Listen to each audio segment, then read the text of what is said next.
Jaya berhasil mengamankan barang bukti berupa sabu cair dalam kaleng lem perekat seberat 44,64 kg dan 44 kotak kemasan permen coklat yang merupakan modus baru penyelundupan narkoba dari luar negeri. Selain itu, polisi juga menyita ratusan ribu butir pil ekstasi dan 750 butir Happy Five dari 9 orang tersangka yang diamankan. Para tersangka merupakan jaringan internasional Guangzhou, Cina, Jakarta maupun Belanda, Malaysia, Jakarta. Narkotika jenis sabu kelas 1 tersebut dikemas dalam kaleng lem sebagai upaya untuk mengelabui petugas yang dikirim dari Iran dengan perusahaan ekspedisi melalui Malaysia. Sedangkan sabu jenis kristal dikemas dengan coklat sebanyak 4 kotak Ferrero Rocher dari Guangzhou, Cina via ekspedisi seberat 13,96 kg. Jika dikonversikan, jumlah narkoba tersebut setara dengan uang senilai lebih dari 200 miliar rupiah. Mungkin selama ini tahun 2015 sudah kita sita 1 ton 70 kilo. Nah, mereka akhirnya mapping lagi bagaimana bisa masuk ke Indonesia tidak terdetek. Nah, ini emang ini jadi tantangan kami, tapi yang jelas kita akan kerjasama dengan Bea Cukai, BNN, dan stakeholder lainnya. Tentu ya dari masyarakat Indonesia, tanpa bantuan kita tidak akan mencoba mengungkap. 9 pelaku penyelundupan barang haram tersebut harus menjalani pemeriksaan intensif oleh Sat Narkoba Polda Metro Jaya. Mereka terancam pasal 114 ayat 2 dan pasal 112 ayat 2 Undang-Undang Nomor 35 Tahun 2009 tentang narkotika, dengan ancaman hukuman mati atau kurungan penjara seumur hidup. Tim TV One mengabarkan.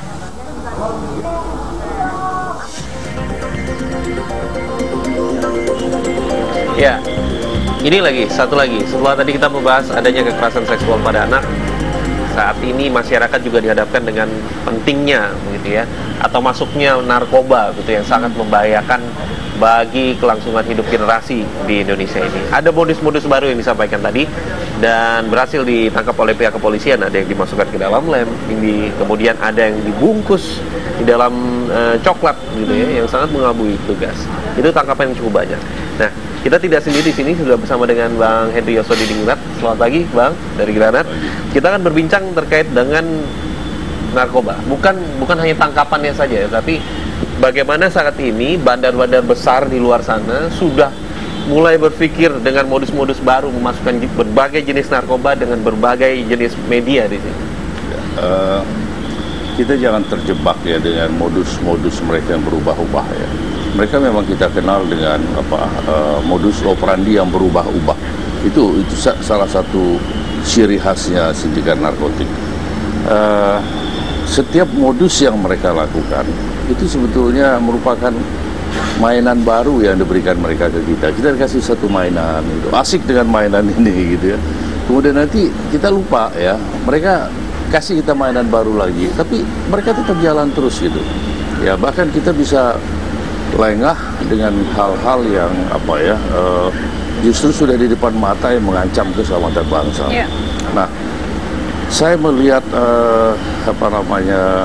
berbagai macam jenis, kemudian yang katanya tidak termasuk dalam daftar yang ada di undang-undang. Saya mengajak kita semua untuk berpikirnya bahwa apapun namanya, apapun wujudnya, sejauh penggunaan atau penyalahgunaannya mempunyai dampak yang sama dengan penggunaan atau penyalahgunaan yang sudah diatur dalam undang-undang, dia bisa dijerat dengan undang-undang itu. Jadi kita jangan menggunakan istilah ya, sejauh tidak diatur dalam undang-undang ini maka tidak dapat diancam pidana, baik pengguna maupun yang mengimpor. Kan itu ada satu cara berpikir yang tidak memperlihatkan merah putih di dadanya, kan gitu. Nah, kaitannya dengan temuan-temuan baru dalam tanda kutip, ngapain kita dihebohkan oleh itu? Temuan lama aja sampai sekarang tidak pernah terselesaikan. Misalnya anak-anak usia SMP di desa-desa menggunakan lem Ibon ya. Nah, karena mereka masih membeli dengan uang 15.000 sampai 20.000, mereka mencari lebih murah lagi. Ini temuan lama ini, yang jamur pada kotoran kerbau. Ini sampai sekarang pun solusinya apa untuk mencegah anak-anak ini? Apakah tidak bisa diancam pidana juga karena kotoran kerbau tidak diatur dalam undang-undang. Bagaimanapun temuan ataupun tangkapan ini apresiasi ya Bang ya. Ya, saya karena lumayan banyak nyawa yang bisa diselamatkan jadi gitu ya Bang ya. Setiap ada pengungkapan atau kita menggagalkan penyelundupan, kita jangan mengeksposnya dengan senilai atau setara dengan sekian rupiah. Ini yang membuat orang semakin bergairah karena nilainya yang tinggi. Tetapi harus diungkapkan kita adalah korbannya. Bahwa dengan kita berhasil menggagalkan penyelundupan sekian, kita menyelamatkan sekian juta anak bangsa. Ini yang nilainya menurut saya di situ. Saya tidak menilainya dengan rupiah. Gitu. Abang melihat Indonesia ini masih menjadi pasar empuk narkoba dari seluruh dunia. Tadi dari Cina. Sangat. Jadi Indonesia ini adalah surga bagi mereka. Karena apa? Pertama, pintu masuknya yang paling banyak dibandingkan negara-negara lain. Pintu masuk Kemudian banyak. yang kedua, lemahnya pengawasan, keterbatasan mudah masuk begitu ya. Lagi pula memang jumlah pemakainya jauh lebih banyak, ditambah lagi dengan komitmen moral dari aparat penegak hukum kita yang sebagian masih diperdagangkan gitu. Itu salah beberapa faktor penyebab kenapa Indonesia menggiurkan sekali begitu ya. Termasuk lemahnya pengawasan juga begitu ya Bang ya? Ya, itu salah satu faktor. Tadi sudah berbagai macam kemasan, salah satunya adalah yang mungkin tidak pernah terfikirkan oleh saya dan Juan sih terutama, coklat gitu. Siapapun orang melihat coklat ini, wow gitu ya, Juannya dari luar negeri pula gitu ya, siapa yang tidak mau? Dia mau coklat jenis itu gitu. Iya. Jenis mewah seperti itu. Ya, itulah saya katakan tadi, mainan baru. Kita selalu dikasih mainan oleh mereka. Mainan dalam arti supaya kita fokus ke persoalan ini. Ya, kita lupa besok kita kasih mainan baru lagi. Mungkin dalam bentuk apa gitu ya. Bisa aja nanti sejenis handphone yang murah, tapi setiap menggunakan itu misalnya dia bisa mengakibatkan kita ketergantungan. Semua bisa mereka lakukan kok. Oke Bang, masih ada satu segmen lagi untuk Abang. Kita ingin melihat kedepannya apa yang harus dilakukan oleh aparat dan juga oleh masyarakat, oleh kita semua ya. Saat lagi kemasan lem begitu ya, bahkan ditulisnya tadi sabu cair begitu ya. Dan juga ada coklat sekarang. Sudah berbagai macam berusaha untuk diupayakan supaya bisa mengelabui gitu. Apa yang bisa kita lakukan dan juga masyarakat bisa lakukan dan aparat bisa lakukan, Bang Henry? Sebetulnya dengan tidak berarti bahwa kita membiarkan atau kita tidak menghiraukan masuknya barang-barang itu ya. Tapi yang paling utama adalah bagaimana kita mempunyai daya tangkal. Daya tangkal saya maksudkan adalah kita secara bersama-sama ya, arti secara nasional ya, melakukan upaya cegah, mensosialisasikan bahaya dari penyalahgunaan. Termasuk setiap ada info baru ya, misalnya ada coklat ya. Nah, saya nggak ngerti ya, coklat yang ini apakah memang coklat yang sudah mempunyai brand yang sangat terkenal? Sangat bang, kalau yang karena ini. Tidak mustahil. Itu industri coklat itu mereka beli, karena mereka kan bukan beli coklat satu persatu kemudian didedel, dimasukin, tapi resiko dikemas sekali lagi. Kalau sampai industri coklat yang sudah besar dan terkenal seperti bisa yang ini. Sindikat narkotik dari Indonesia ini 1 triliun setiap hari. Ini bang, ini kan lumayan terkenal produknya kan? Ya katakanlah. Jadi ini untuk menelusuri kan tidak terlalu sulit kalau dari jumlah yang banyak dan ke negara lain kan bisa diketahui apakah cuma ke Indonesia atau ke negara lain. Langsung dicari pabriknya begitu. Iya, kalau mereka hanya memproduksi atau mengirim dalam jumlah tertentu nggak worth it tentunya, ya kan? Tentunya mereka akan dalam jumlah yang besar. Kalau betapa mahalnya mereka membeli sebuah industri coklat yang sudah terkenal. Saya kasih gambaran setahun 365 triliun dari Indonesia aja kok. Berapa ratus triliun sih harga perusahaan coklat seperti itu. Tapi itu harus dibuktikan ya bang ya. Bisa jadi mereka hanya mencari kemasan atau membuat kemasan yang sama. Kalau mereka membuat kemasan KW nilainya dia juga tidak terlalu signifikan, berarti saya anggap itu mainan baru untuk mengecoh. Jadi bukan tujuan bisnisnya untuk dari nilai jual sejumlah yang diimpor itu.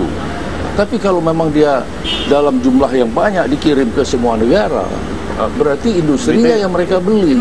Dan kemudian ada mainan baru itu mainan tadi, baru seperti itu tadi. Besok bisa berubah lagi coklat jenis lain. Mereka memasukkan benda lain melalui pelabuhan kontainer misalnya. Jadi kan masuknya narkoba itu yang terbesar sebetulnya bukan melalui bandara ya, tapi melalui pelabuhan-pelabuhan laut, termasuk pelabuhan-pelabuhan konvensional atau pelabuhan tikus. Tapi yang paling besar, saya dari dulu mensinyalir bahwa ini melalui pelabuhan peti kemas. Bayangkan berapa ribu peti kemas yang keluar setiap hari. Kalau misalnya sofa ini misalnya, ini didedel dimasukin narkoba, berapa nilainya? Mobil build up, bannya itu diisi dengan itu. Apakah pernah diperiksa setiap ban mobil yang masuk? Juga tidak kan? Oke, itu salah satu celah, Bang Henry. Kalau Abang melihat begitu ya, di Indonesia saat ini masih ada nggak, artinya petugas-petugas yang masih kompromi terhadap hal-hal seperti itu sehingga menimbulkan celah narkoba itu masih masuk banyak ke Indonesia? Masih banyak. Jangankan untuk yang nilai besar, di dalam lembaga pemasyarakatan itu dikira mereka main sendiri, itu mereka yang mengendalikan dan memasukkan. Mustahil kalau tidak ada kerjasama, ya, dengan oknum-oknum di lapas. Artinya main yang nilai kecil, apalagi nilai yang triliun benda yang dimasukkan itu. Jadi yang utama sebetulnya adalah komitmen moral dari aparat penegak hukum. Ini salah satu penyebab kenapa Indonesia paling subur. Karena mereka sadar betul bahwa masih banyak komitmen aparat penegak hukum itu, komitmen moralnya masih nggak punya dan bisa dibeli. Ada beberapa oknum aparat juga yang tanda tanya moralnya kan, Bang ya? Banyak. Ya kan? Di mana merah putih mereka begitu kan? Kalau ditanya, kalau di Granat, masih adakah merah putih di dadamu? Jawab kami, masih ada. Ada di mana? Ada di sini. Nah mereka tuh nggak punya merah putih itu. Oknum-oknum tertentu. Termasuk advokat sendiri masih banyak. Ada advokat yang mengatakan bahwa ini tidak termasuk dalam daftar, ya, sehingga bukan merupakan perbuatan pidana. Hai anak-anakku, cucu-cucuku, kalian boleh pakai di semua tempat, kalian nggak bisa ditangkap, sama aja artinya. Hai para sindikat, kalian boleh impor dalam jumlah yang banyak, kalian tidak bisa diapa-apakan. Di mana merah putihnya? Gitu. Baik.